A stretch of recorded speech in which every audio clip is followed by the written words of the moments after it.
In today's video, we're going to look at how to understand the three key parts of a birth chart. Now, if you've ever seen your astrological birth chart, you'll know that it looks pretty overwhelming. So we're going to be looking at the three key elements, which are the houses, the signs, and the planets, and how they appear in the birth chart. We're not going to be in this video going into the why they've been developed like that or going too much into the interpretations of the symbols. I just want to explain what each part is so that when you look at a birth chart, you don't feel so confused, which is a feeling that I get with a lot of my clients who are coming for their first reading. And often when I'm doing client sessions, then I strip back the birth chart. I keep it very simple. I only include the things that I'm going to talk about or focus on so that it isn't too confusing. I don't refer much to the birth chart if I know that the client isn't familiar with the language or the symbols. But I do like to give the client a birth chart so that they can see, so they have a visual idea of the things that I'm talking about, even if they don't fully understand it. The first thing that we notice when we see the birth chart is that it is this circle, this perfectly formed 360-degree circle.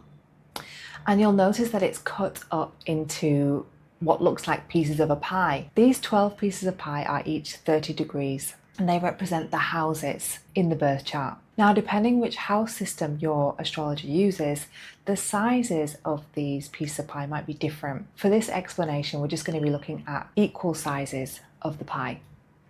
And what are the houses? So you can see we've got the 12 numbers around the inside, 1 to 12, starting on the left side if you're looking at it. And each of these numbers represents a house which is related to an area of our lives. So the first house is related to the self. The second house, often related to possessions. The third house can be related to siblings and communication. The fourth house is often associated with family. The fifth house with children and creativity. And the sixth house is related to work. Again, these are very simple explanations, and actually the houses, the planets, and the signs have multiple different meanings and interpretations. But today we're just keeping it really simple. So as we go to the upper 6 houses from 7 to 12, we have the 7th house, which is related to relationships, the 8th house, which is related to other people's money and transformation, the 9th house about higher learning and travel, long distance travel specifically. The 10th house is related to our career, the 11th house related to groups and communities, and the 12th house related to our unconscious. So that's the basic idea of the houses and the meanings. And when you look at a birth chart, these houses will always be in that order, in that same place. The first house always starts on the left, where you can see it in the diagram, and they move around in sequential order. The next part of the birth chart that we're going to have a look at is the signs. The signs in the birth chart follow that same sequence,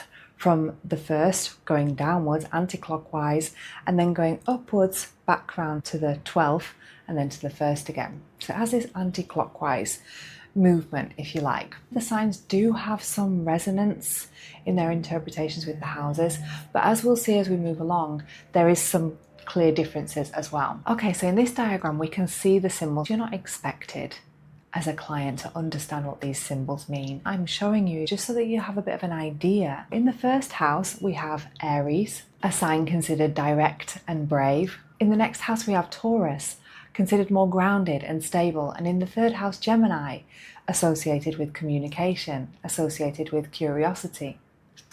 In the fourth house, we have the sign of Cancer. The sign of Cancer is associated with nurturing and intuition. In the fifth house, we have the sign of Leo, associated with creativity and self-expression.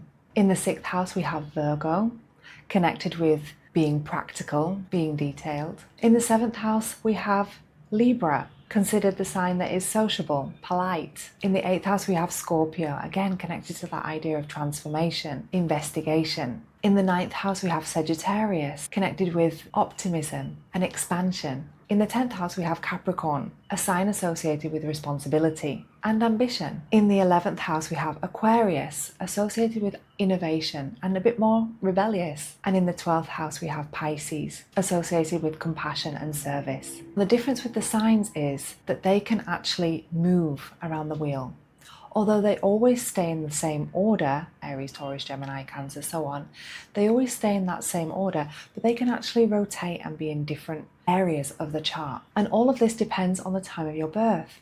So perhaps you have Capricorn in that first house, and so the signs are moving around Capricorn, Aquarius, Pisces, Aries. As you can see on this diagram that I'm showing you, I've written the names in full, but of course we don't have much space on the birth chart, and the ancients instead gave symbols to each of the signs. Finally, we're going to look at the planets, and these are perhaps the most important part of the birth chart. And in fact, there are some astrologers that will only look at the planets and the relationships between the planets to give you a reading, because it's the most reliable information that the astrologer can have, because our birth times are often inaccurate, or sometimes we just don't know when we were born the exact time.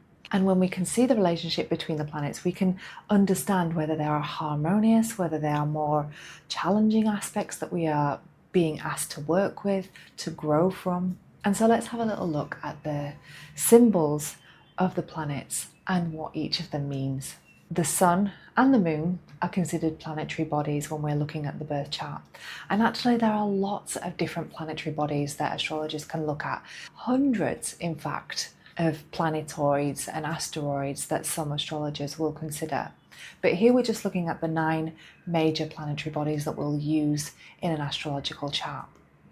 And as you can see, we've got the Sun, Moon, Mercury, Venus, Mars, Jupiter, Saturn, Uranus, Neptune and Pluto. And they all have their little symbol. The planets do have an affinity with certain houses, but they're not exclusively tied to those houses. When you look at the birth chart, the planets can be in any house. And unlike the signs and the houses that we looked at, which stay in that same order, the planets can be in different orders. And that's why it gives us all of this rich information, and how we can be born just a few days different to somebody we know and actually have very different experiences and energies that we're being asked to master. So the sun is to do with our life mission, our vitality. It's to do with our expression of who we are, while the moon is more connected to our habits. The astrologer can see our emotional needs, what our daily routines are. When we look at Mercury, we're looking at the way that we communicate, how we process information. While looking at Venus, we're really talking about relationships, what we find pleasure in the world. The planet Mars in the birth chart shows what drives us, what motivates us, what we're really passionate about going out and getting in this world. The planet Jupiter is connected to growth and opportunities, and we can often see in the birth chart the place that we are blessed in this life. Saturn is connected to discipline and often shows us the specific challenges or blocks we are here to overcome and master in some way. Then we come to what's called the outer planets, the much slower moving planets. We have Uranus, which is connected to freedom, connected to innovation and change, and Neptune, which is connected to the unconscious, connected to dreams and spirituality. And finally, the planet Pluto, often connected to power and rebirth. If you're enjoying this video, if this information is useful, please hit like. Tell me if you find birth charts overwhelming when you look at them. So now we're going to be looking at an actual birth chart. This is from an astrology program that I use for my readings. And so the image is a little bit more dynamic. You can see there's more colors.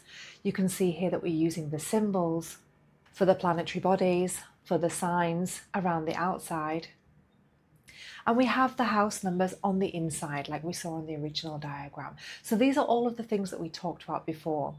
And I've stripped it right down. I haven't included what's called the aspects, the relationships between the planets, because we're keeping it very simple. So if you look to the very right-hand side, you can see the number 7 on the inside. That's the 7th house.